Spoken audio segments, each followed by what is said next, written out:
Hello, I'm Rejid Ahmed with BBC World News. Our top stories. Donald Trump says he may drop the sanctions imposed against Russia over election cyber hacking. Growing concern for migrants and refugees as a rare cold snap in southern Europe claims dozens of lives.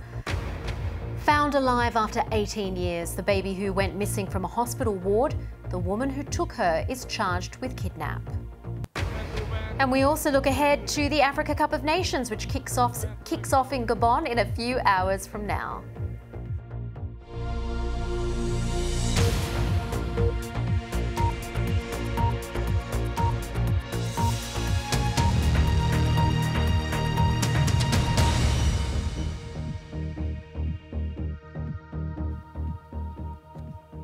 Hello and welcome.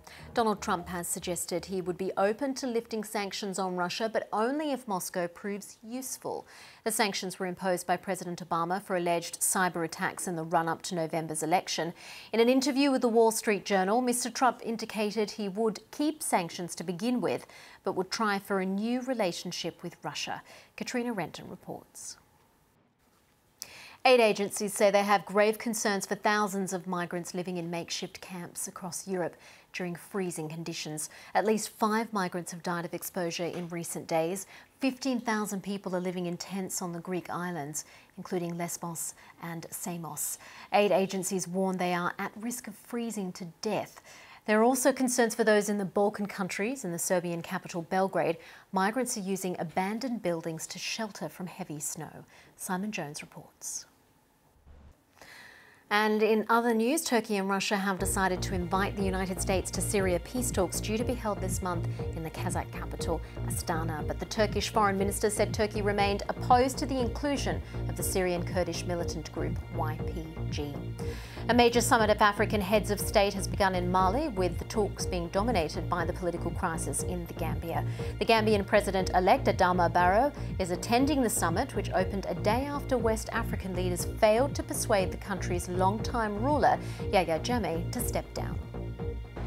Serbia has inaugurated a rail service to an ethnic Serbian part of northern Kosovo by sending a train painted in the colours of the national flag from Belgrade. The Kosovan authorities have denounced it as a provocation.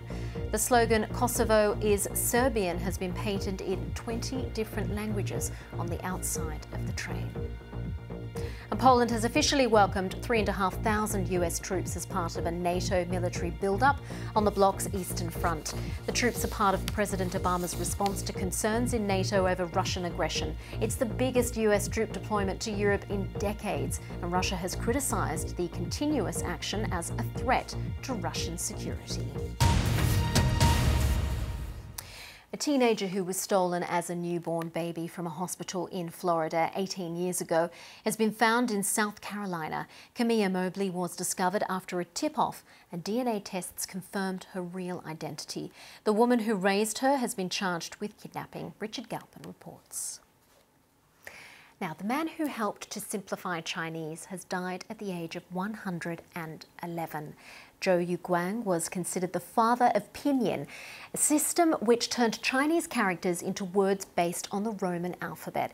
He developed a system that has transformed the way Chinese is taught and has helped to raise literacy rates in China. Well, with me is Xin Li from the BBC's Chinese service to have a little bit of a chat about this. First of all, I do want to talk about what a remarkable man this seems to be, but can you explain why Chinese is so difficult to learn? Because Chinese language is made up of thousands of characters, and for Chinese children, they have to memorize each and every character by itself. It's a drawing picture. It's a picture of drawing. It's not alphabetical language. So, for example, for a primary school kid, he needs to remember about 1,000 to 2,000 or 3,000 characters. So, can you explain what Mr. Zhou actually did to transform how Chinese is taught? Yeah. What Mr. Zhou did was he developed the foundation laid by the Western missionaries, teaching Westerners how to read Chinese. The earliest missionary who did this, for example, was Matteo Ricci from Italy, who went to China in 1550, and he developed a system using Latin language. And later it was developed by many others, including a British diplomat called Thomas Wade, who developed his own system.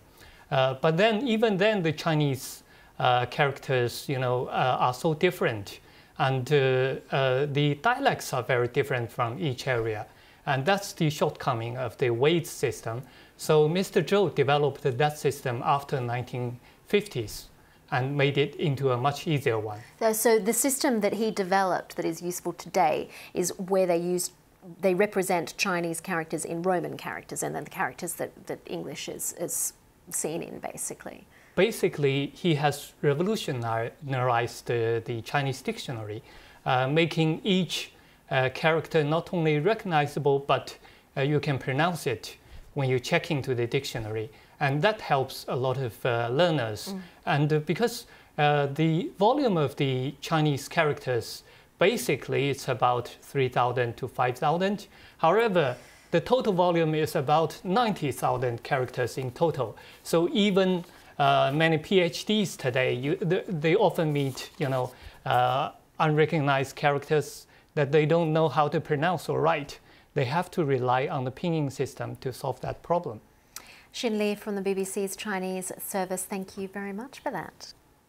Well, stay with us on BBC News. Still to come, a beautiful sight with hidden dangers. We find out how competition between kite flyers is putting lives at risk in India.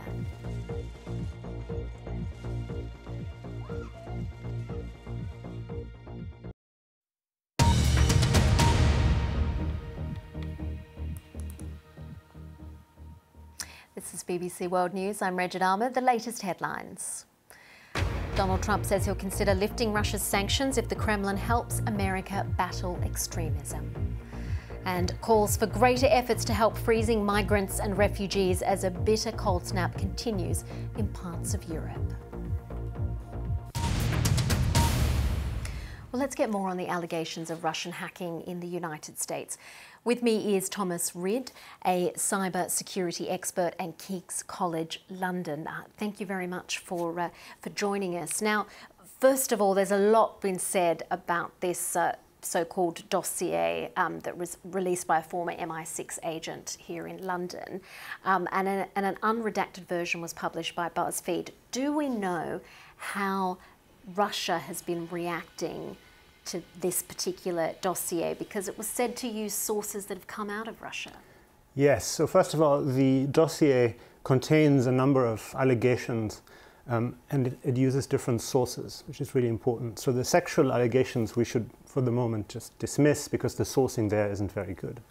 But there are other allegations concerning the interaction between the Trump team and the Kremlin, and especially the Kremlin's reaction to the ongoing influence operation in the US election. How did they assess it, how they then reacted to it, and how they changed their tactics. And there I think the sourcing is very good, and the content cannot be dismissed, and indeed is very serious. Now, they are unproven allegations within this report, but the intelligence agencies thought it important enough to raise it with Donald Trump and with President Obama. But I've also heard certain conspiracy theories that this is part of a Russian disinformation campaign. Can you explain a little bit about that? So we've seen in the past, this has been going on for many decades in the Cold War, Russian intelligence services and other intelligence services in the post-Soviet era bloc have used intelligence operations to shape opinions and to shape political decision-making. They're called active measures. So the hacking of democratic targets was essentially a 21st century active measure. So it's a long tradition of doing that kind of operation. Important here is to understand that these active measures historically were always very controversial in Moscow. And what we had revealed in the Steele memos is what seems to be an authentic description of some of the discussion that happened in Moscow about the operation. So for instance, the Foreign Office considered it problematic and wanted to tone down the hacking and leaking of files from Hillary Clinton and John Podesta. But some people in the intelligence community and the presidential administration were more hawkish. And it's just fascinating to see that tension. some of it revealed in public. It's been said that it is extraordinarily difficult to find out what's happening in Russia in terms of the close circle around Putin and Russia's plans. But I wonder, where to next? Is it possible to really prove any of this and have evidence, and is it just going to go away? The US intelligence community has very good evidence from a number of different sources: forensic evidence, signals intelligence, human intelligence. So we've seen a little bit of human intelligence here, revealed in the Steele memos. Some of it actually checks out and can be verified against what we know now and accurately predicted actual events. So we have to take it very seriously. And I fully expect more to come out as the intelligence community in the United States and here and the FBI look into some of these allegations up close. I guess we'll just have to wait and see. Thomas Ridd, cybersecurity expert at King's College London, thank you very much. Thank you.